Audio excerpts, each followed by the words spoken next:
¿por qué la psicología se dedica a hacer etiquetas de todo lo malo de la gente? ¿No? Es un déficit de confianza, es esto, es déficit de atención, y tiene un montón de etiquetas, en lugar de etiquetar todo lo bueno. Mundo Ejecutivo presenta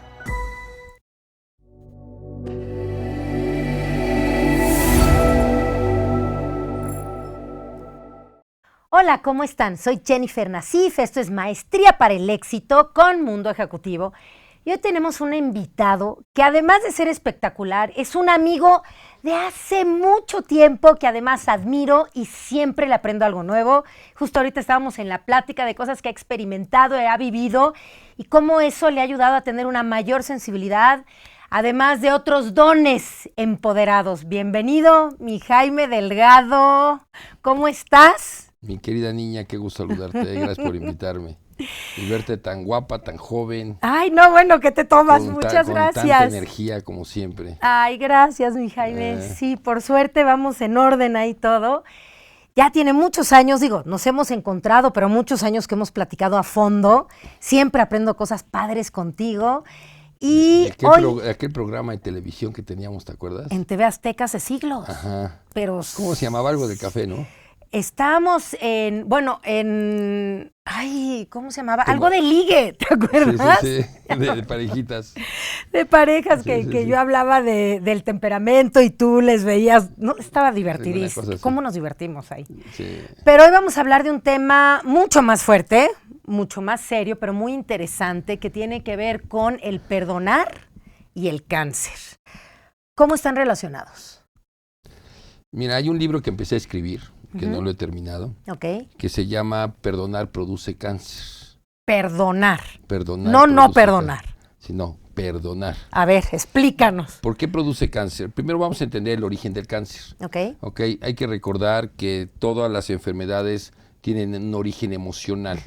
¿No? Ya hoy día hay estudios muy fuertes de universidades de primer mundo que hacen una relación entre el tipo de emoción y el tipo de enfermedad.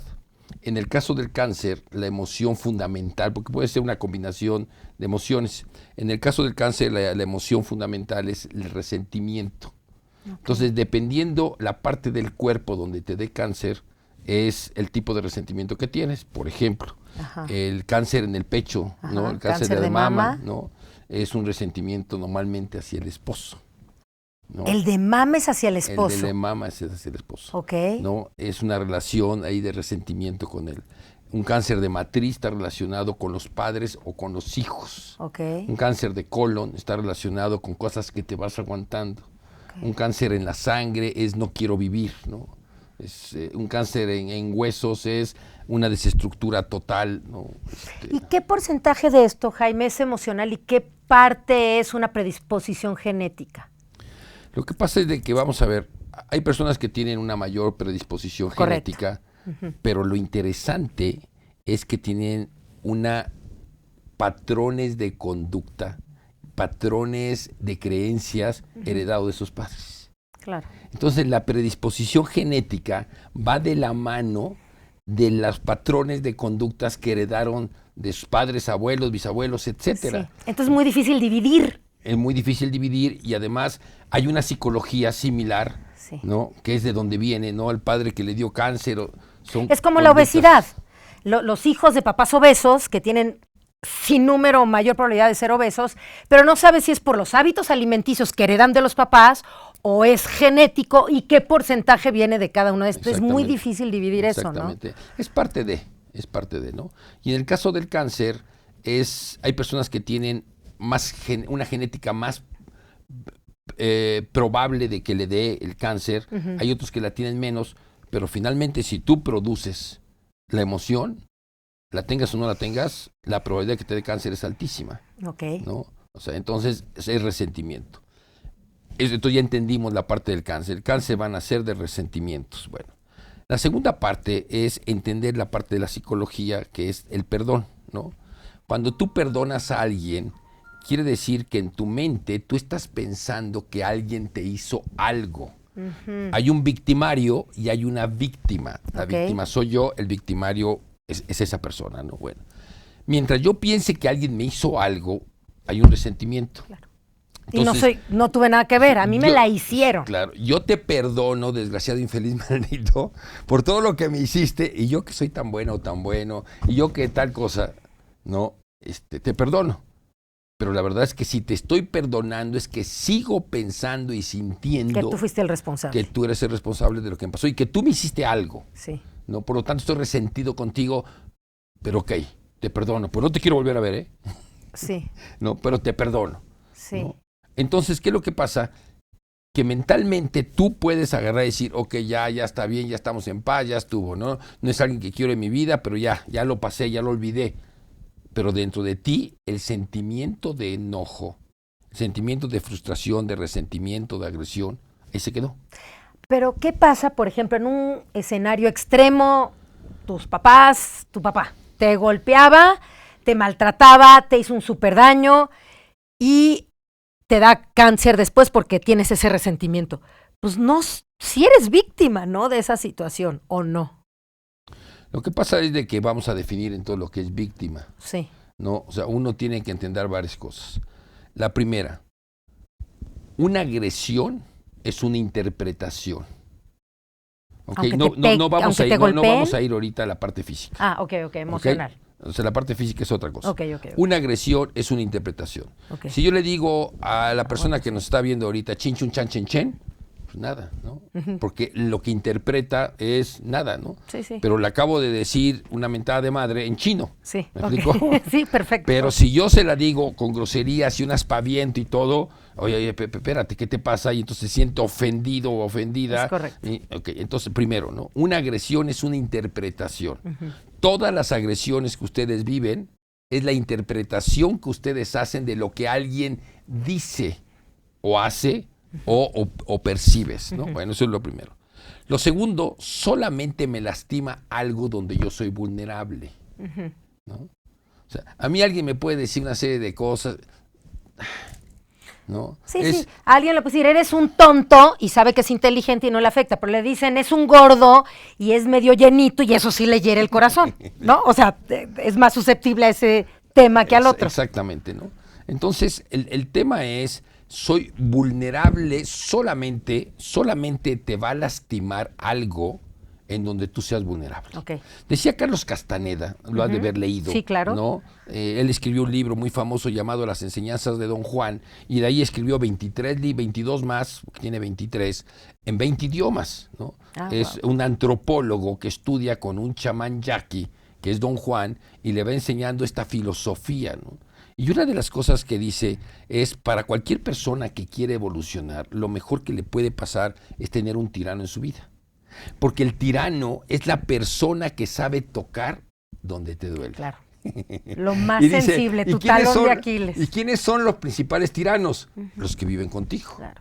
Tu pareja, tus hijos, tus padres, tus hermanos, ¿sí? O con la gente que trabajas.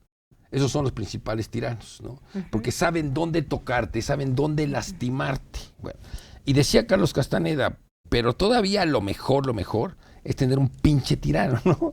Es el más duro, el más fuerte, esos son los que realmente te van a hacer crecer, claro, ¿no? O sea, alguien que te toca donde tú eres vulnerable. Entonces vamos a entender, primero que nada, la agresión como una percepción y una interpretación. Y 2, un estado de vulnerabilidad. Correcto. Okay. Vamos al tercer punto. Okay. Los seres humanos no andamos por la vida tratando de patear y lastimar a los demás.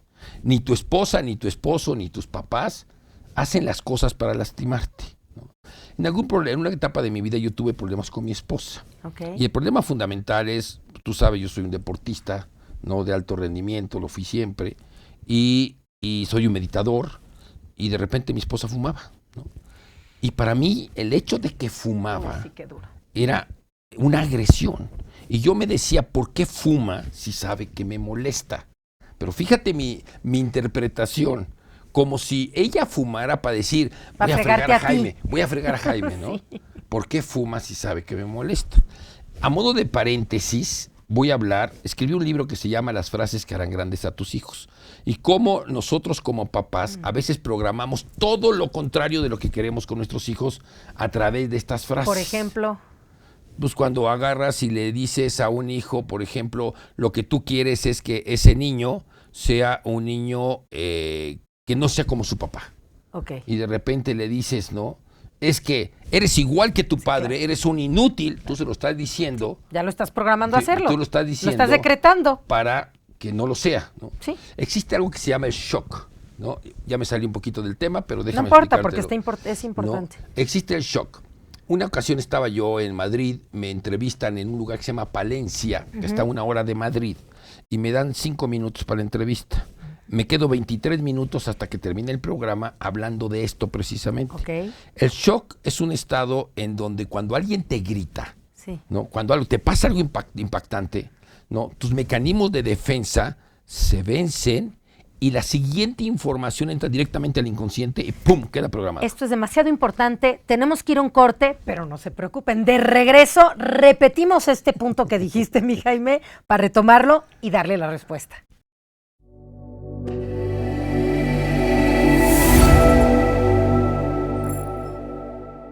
La Organización Mundial de la Salud aseveró que la obesidad y sus complicaciones le cuestan a México más de 85 mil millones de pesos al año.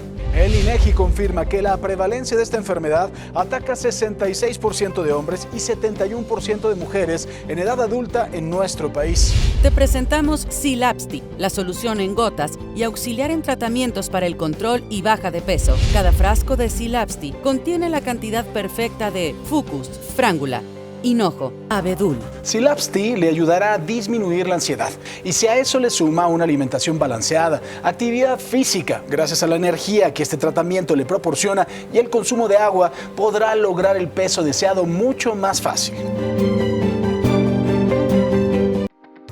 Súmate a nuestros más de 310,000 suscriptores y recibe diariamente en tu correo electrónico las últimas noticias de economía, negocios, política, tecnología, pymes, así como columnas de opinión relacionadas con lo que pasa cada día en el país y sus sectores más importantes. Suscríbete al newsletter de Mundo Ejecutivo desde nuestro sitio web.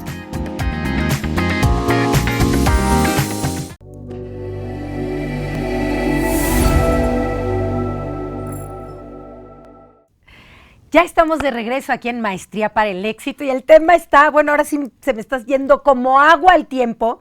Estábamos hablando el por qué perdonar causa cáncer, que vamos a seguir con ese tema, pero nos dimos una pequeña desviación con otro tema muy interesante de un libro de nuestro invitado Jaime Delgado que decía las frases para programar para que tus hijos sean las frases que harán grandes a tus hijos. Las frases que harán grandes a tus hijos.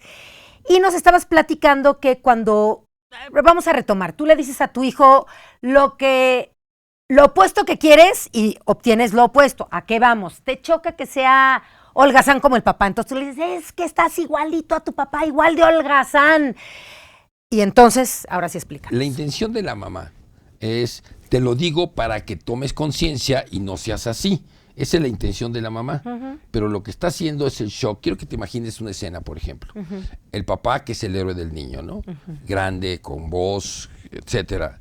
Y de repente ese papá agarra y le grita al hijo. Uh-huh. El momento que le grita al hijo, el niño entra en un estado de shock. Uh-huh. El momento que entra al estado de shock, nosotros tenemos algo que se llama mecanismos de defensa. Estos mecanismos de defensa son los que, la coladera que no permite que toda la información se te quede aquí, sino que te está defendiendo siempre. Uh-huh. Pero en el momento, o sea, lo analizas, lo raciocinas y no entra al inconsciente. Pero en el momento en que te mete en estado de shock, ¡pum!, tus mecanismos de defensa caen. Okay. Y en ese momento lo que sigue, ¿sí?, es una orden a tu inconsciente y queda perfectamente programada. Entonces, lo que no se dio cuenta la mamá es que cuando le gritó al niño y el niño peló los ojos, hizo esto y le dijo, eres igual a tu papá. Lo programó para ser igual a su papá. ¡Pum! Soy igual a mi papá, no sirvo para nada. Te voy a poner un ejemplo. Un día, hace, no sé, 2 años, me dice mi hermana, que ella vive en Cancún, me dice, oye, ¿te acuerdas lo que en mi casa nadie fuma? Ninguno de mis hermanos, ni mamá, ni nadie. Somos 6. Y dice, ¿te acuerdas lo que mi papá nos decía del cigarro? Y digo, no. Decía, mi papá siempre decía que solo las mujeres de la calle fumaban. Ah, ahora entendía yo por qué mi adversión, a mí que fume la gente no me importa, pero que fume mi pareja me creaba un conflicto tremendo porque mi inconsciente estaba programado que solo fumaban las mujeres de la calle. Este es un ejemplo. Entonces, en el caso bueno, deja ponerte un ejemplo. Yo entreno deportistas profesionales en el área mental, ¿no? Y resulta que un día me llevan una niña que era número 1 en tenis, pero había otra niña que le estaba ya ganando en todos los torneos, ¿no? Y entonces su papá le gritaba, hija, tú puedes y demás. Y me la llevan a terapia una niña de 12 años, 11 años. Y de repente hago algo que se llama psicogeografía. Y me doy cuenta que lo que a ella cuando hablaba de su papá, dice, es que mi papá me grita, veía siempre hacia arriba. Y entonces me di cuenta que ella tenía un problema de posición el papá era un grandote, pero como oso, pero muy buena persona, muy bueno, muy lindo, sí, pero con una voz muy grave. Y entonces esto impactaba a la niña, era una niña auditiva, ¿no? Y le creaba el shock. Y entonces toda la terapia, ¿sabes cuál fue? ¿No? Es agarrar a la niña, la subí a una silla, la paré y le dije, quiero que te imagines a tu papá sentado ahí. ¿Qué le dirías? Una sonrisa y me dice, papá, cállate. ¿No? Entonces, es cómo crea shock y cómo hay una serie de cosas. Bueno, el chiste es de que entonces en ese programa hablaba yo de cómo nosotros tenemos que tener cuidado con las frases que le decimos a nuestros niños y a cualquier persona, como los programas, ¿no? Tienes que usar la psicología inversa o la parte positiva. Me decía el otro día un papá, es que yo le voy a decir a mi hijo que ya tengo, ¿no? Que ya estoy hasta aquí, que ya no estoy dispuesto a seguir aguantando, que si él sigue con esto vamos a acabar así. Y le digo, ¿y por qué le vas a decir eso? Decía, para que entienda. Le digo, él no va a entender, él se va a sentir agredido. Y la respuesta es, te va a agredir a ti, ¿no? Y te vas a poner de pechito. Y entonces le dije, ¿cómo ves que le dijeras, oye hijo, yo sé que tú estás haciendo el mejor esfuerzo? Yo también lo estoy haciendo, ¿no? Confío en que tu esfuerzo, aunque a veces veo que todavía te cuesta trabajo, pero estoy viendo y yo te agradezco el esfuerzo que estás haciendo para que la familia esté bien, ¿no? ¿Qué pasaría? Ese tema es de los que más son cercanos a mi corazón. Es más, uno de los 7 pasos en mi libro del alma del éxito es la importancia de nuestras historias o narrativas, ¿no? La interpretación de ellas y de cómo las mandamos hacia otras personas. Hay un libro, Jaime, que te encantaría, que se llama Redirigir, Redirect, de Timothy Wilson, y todo habla de estas historias. Y justo aquí él pone un ejemplo de hay un programa que se llama Scared Straight, no sé si lo has visto. ¿No? Es un programa maravilloso donde llegan, imagínate, a llevar a niños con problemas de ser delincuentes graves y los llevan a la cárcel, ¿no? Entonces les dicen, hay el cuate de la cárcel que dice, no sean tontos, miren cómo acabamos, no hagan el mismo error que nosotros. Después los llevan a la morgue, ¿no? Y le enseñan al adolescente, vean cómo acabó el chavo que estaba haciendo lo mismo que ustedes. La idea es justo lo que estás diciendo tú, ¿no? Tú piensas que haciendo esto vas a lograr que se asusten suficiente, por eso es Scared Straight, te asustan hasta enderezarte, supuestamente. Entonces ellos decían, pues te voy a asustar tanto que tú vas a dejar de hacer eso. Después hicieron un estudio para ver qué tal estaba funcionando, pues dices, suena bien, ¿no? Completamente opuesto. Los niños que participaron en este proyecto, ¿qué sucedía? Que años después, ¿cuál fue su interpretación? Su interpretación de estas intervenciones eran, la gente sabe que no servimos, nos llevan estas cosas porque no confían en nosotros, pues ya para qué le echamos ganas. Pero déjame agregar algo a lo que tú estás diciendo. Tengo una especialidad en neurohipnosis y todo lo que es el manejo del inconsciente. A mí la hipnosis como tal no me gusta, no tengo la paciencia para hacerla. Pero lo que sí es interesante son los patrones que se usan en la hipnosis para llegar al inconsciente. Entonces, lo más importante en la neurohipnosis es, cuando tú quieres hablas con alguien o quieres convencer a alguien, educar a alguien, lo que tú quieres es que tome una decisión a favor de lo que tú le estás proponiendo. Entonces, en la neurohipnosis lo que tú aprendes es de que existen diferentes patrones de cómo tomamos decisiones los seres humanos. Bueno, hay 10 criterios de decisión que tienen sus pares. Bueno, es tema para una plática. Es lo que te iba a decir, ya las quiero saber. Pero te voy a dar nada más la primera y te voy a decir qué es lo que pasó con esos niños desde el punto del inconsciente, ¿no? Existen personas que el criterio es búsqueda de placer y evitar el dolor. El búsqueda de placer va a tomar decisiones satisfactorias en todo lo que hace. Y lo que lo motiva en la vida es el placer y la satisfacción y el premio, no el castigo. en los evitar el dolor, ¿no? Lo que buscan es la seguridad, buscan la confianza, ¿no? Y lo que quieren es tener la certeza que van a estar bien. Bueno, ellos se mueven por miedo, ellos se mueven por precaución. Okay. Estos niños que llegaron a delincuentes, ¿no? Fueron niños que fueron castigados y fueron lastimados y no funcionó. Los regañaron, les pegaron y no funcionó porque eran búsquedas de placer. Entonces, a la hora que tú no los castigas, el búsqueda de placer no reacciona ante el castigo, reacciona ante el premio. Si yo a un niño le quito, no vas a jugar Nintendo, no me importa. Ah, sí, pues tampoco te voy a prestar la bicicleta para que salgas, no me importa. Ah, sí, pues tampoco vas a... no me importa. ¿Me explico? Ok.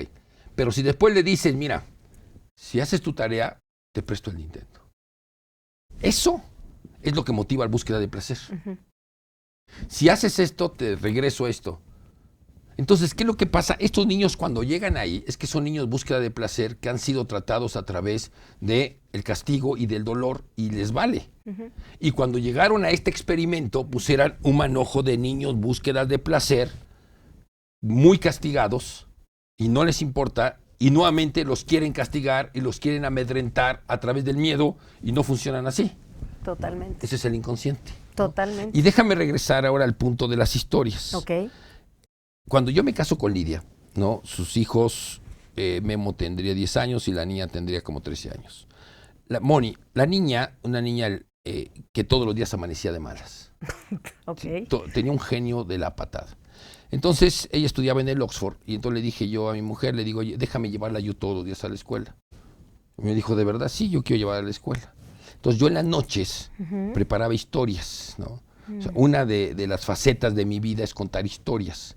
Un día estaba con un chamán maya y después de estar trabajando con él mucho tiempo y que se puso mal del corazón y le hizo una sanación y se sanó, entonces me preguntó, ¿y usted a qué se dedica, hermanito Jaime?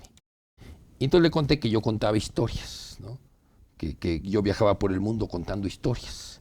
Y entonces se quedó pensando así y me dijo, entonces usted es un janik. Yo dije, ¿janik? ¿Qué es un janik? El que cuenta historias sin tiempo y sin espacio y que tocan el alma. ¡Ay, qué bonito! ¿No? Y yo te voy a decir a ti, tú eres una janik. ¡Ay! ¿No? Gracias, Jaime. Una mujer que cuenta historias sin tiempo y sin espacio. Gracias. Que tocan el alma. Y entonces yo llevaba, ¿no? A Moni, la llevaba en el coche y yo preparaba la noche anterior historias.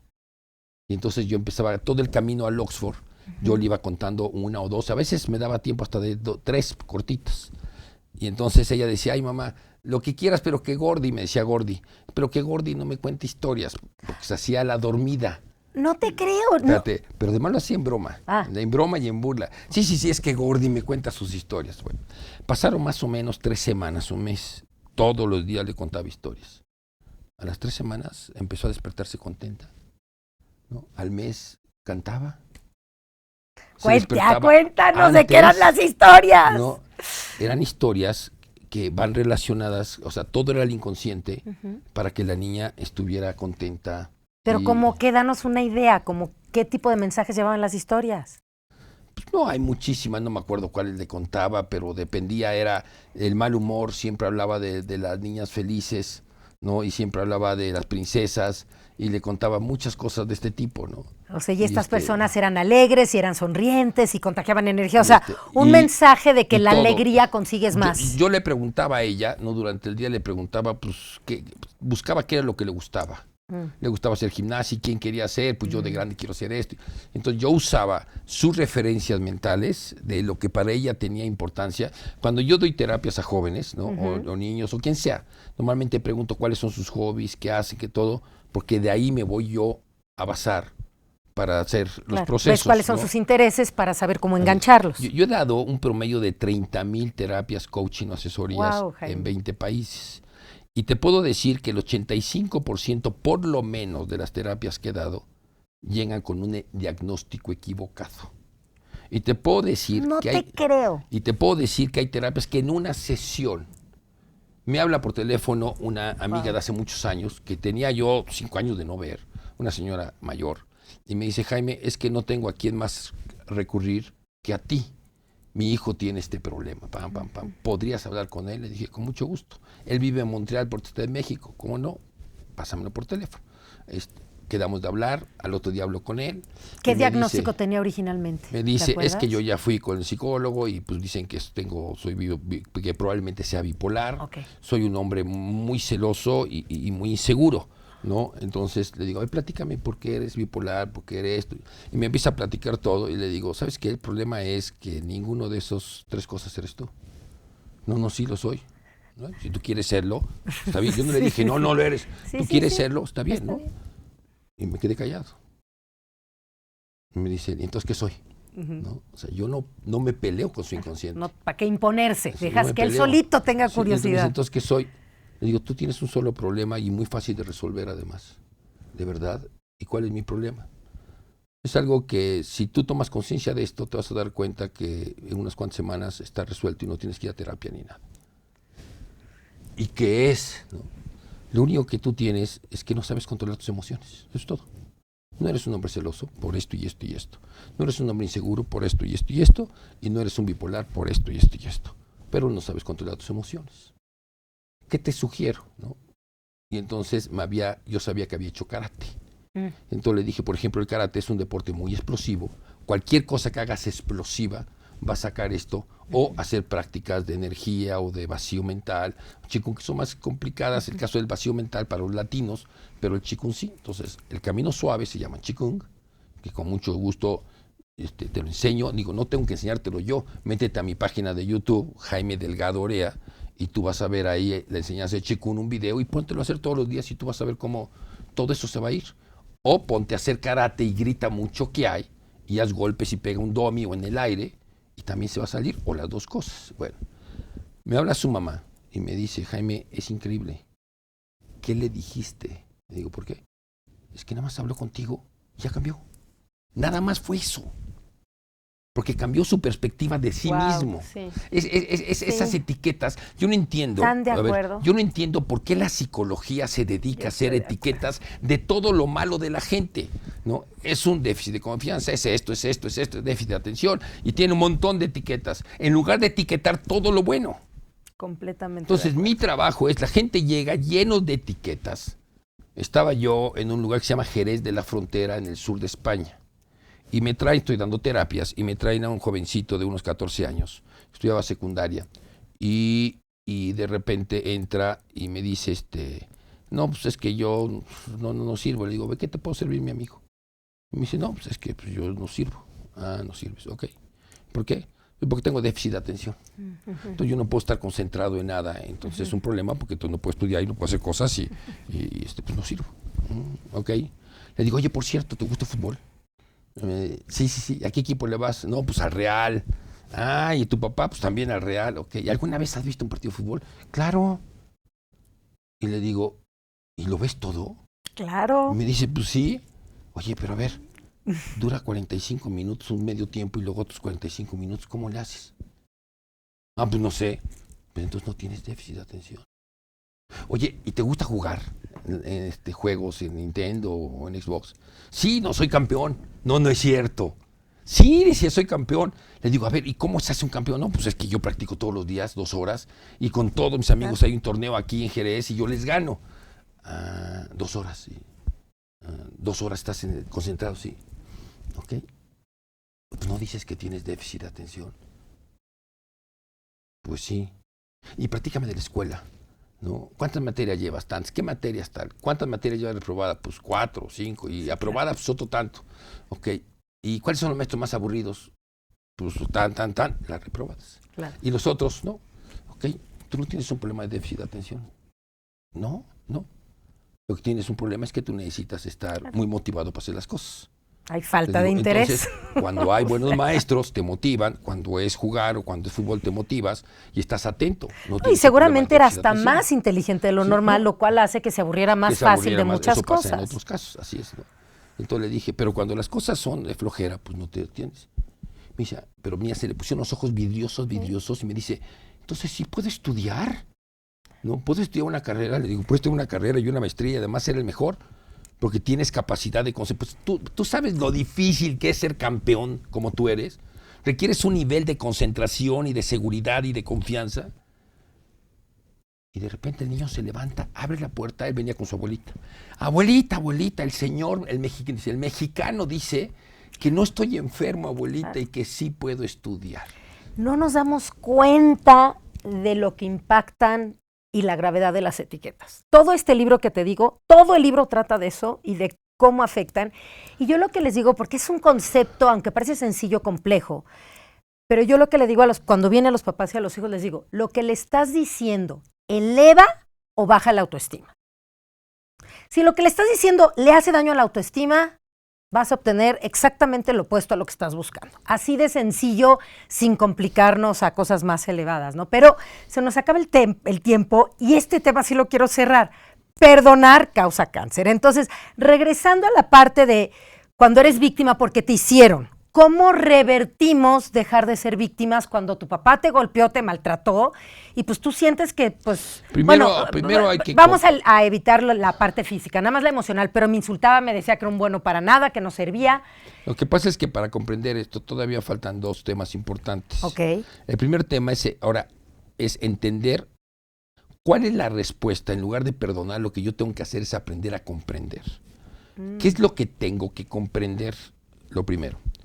Todos los seres humanos, de acuerdo a Jung y de acuerdo al Dalai Lama, al budismo tibetano, dicen de que todos queremos ser felices y evitar el dolor y el sufrimiento.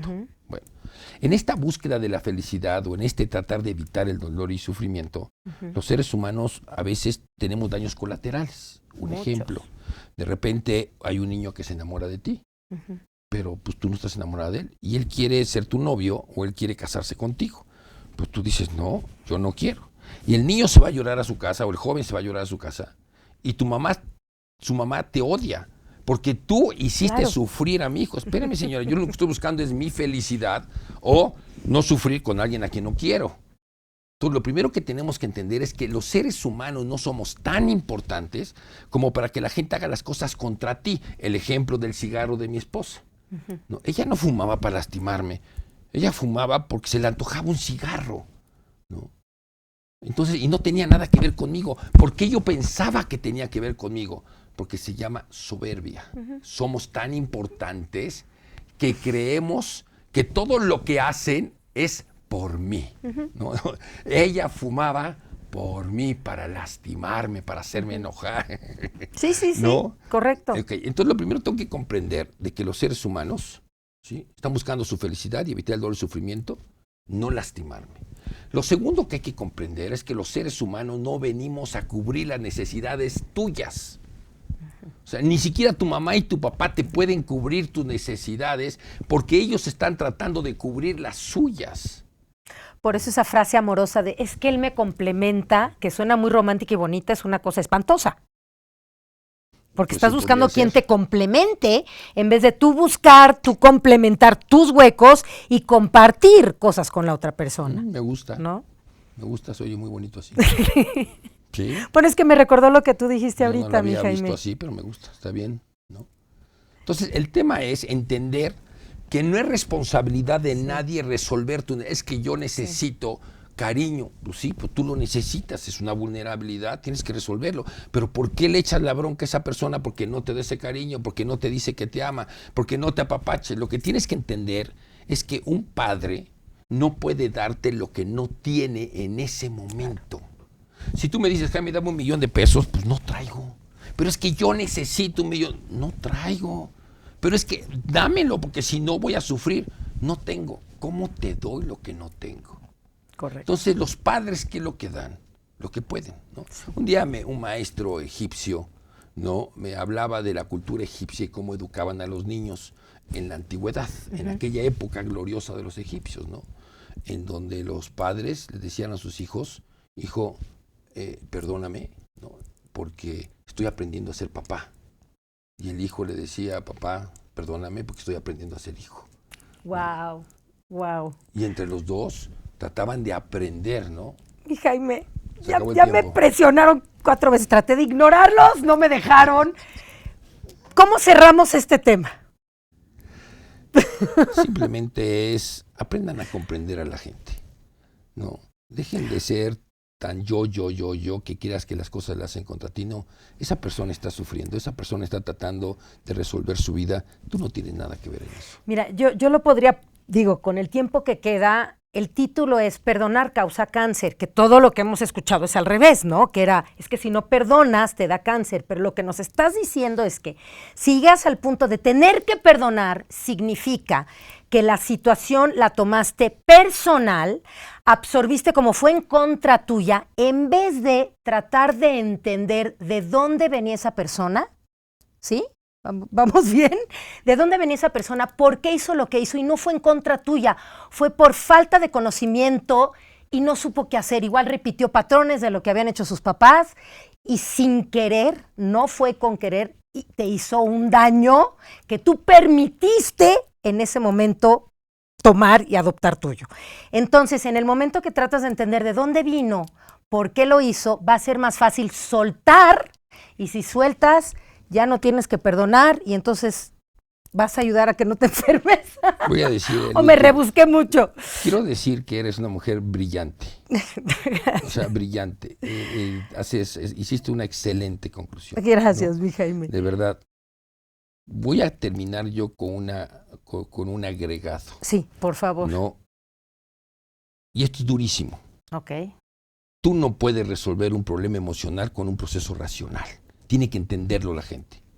Los problemas emocionales se resuelven aquí, no acá. Es que necesito entenderlo y comprenderlo. Ok, pero eso no te resuelve el problema. Lo que acabo de decir le va a permitir entenderlo. Todavía no resolvemos el problema.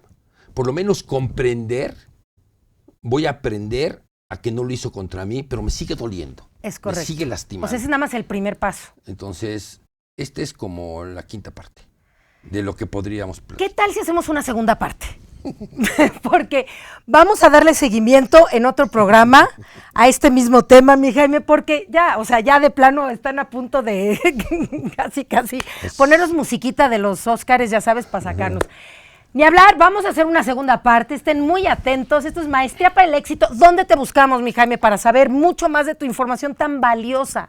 Jaime Delgado Orea, tanto en Instagram como en Facebook, y tengo un programa de televisión todos los lunes a las 9 de la mañana. Okay. ¿Puedo decir dónde? Sí, claro. En Orbe Network, y ustedes entran ahí y a las 9 en punto, en vivo, de ahí me encuentran. O más adelante pueden ver los programas grabados. Pero si yo me meto a YouTube, ¿puedo ver esos programas? Sí. Con que me meta a tu YouTube de Jaime Delgado Orea. Sí, ahí lo vas a ver ya después de que hayan pasado. En vivo tienes que meterte a Orbe Network, que está en YouTube y que está en Instagram y que está en Face y que está en diferentes. Buenísimo. Escríbanme en Instagram, @JenniferNasif, qué opinan, cómo ven, qué más quieren que veamos y platiquemos. Me encanta escuchar de ustedes, saber sus preguntas, sus dudas, y no se pierdan esta segunda parte que va a estar igual de buena y esperemos no colgarnos tanto. Gracias. Mundo Ejecutivo presentó